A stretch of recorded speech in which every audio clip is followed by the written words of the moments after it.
very important. The border is insecure, even though any immigration advocate will tell you that honestly, the last president to get serious about deporting people was Obama. We recall the families in cages and detention center scandal of the late Obama years. Um, and under the Biden Harris regime, there have been 2.5 million people in the last 4 years deported and sent back. So when it comes to being tough on the border, honestly, you can do better than Democrats. To be very honest with you, because Trump didn't actually deport that many people. And when it comes to immigration, America has a Faustian bargain with immigration. People love the cheap labor, they don't necessarily love the cultural change that comes along with it. And ironically, being more open with guest workers in the border and having a more flexible immigration policy would actually stop the problem they're trying to solve, but instead it sort of keep them out. There's too many people here, the country's full, all the things that you hear. Another discussion for another day. Um I think I felt a lot of solidarity with my African American community who said, we're done. We did our job.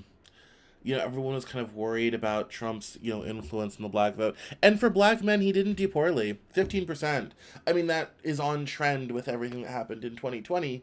And that's why the surprise wasn't surprising to me was in 2020 against Joe Biden, Trump increased his vote share in every demographic except white men. White men decided Donald Trump should not be president in 2020.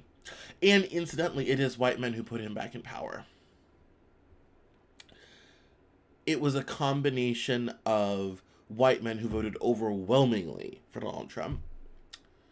Um and you've seen the graphs, you know, and the memes and sort of thing.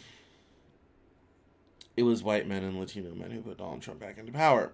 And so, but honestly, his vote gains were on track with 2020. I had said 4 years ago, red alert, Donald Trump still increased his vote share across, he might have lost, but he increased vote share everywhere. Like, we have work to do.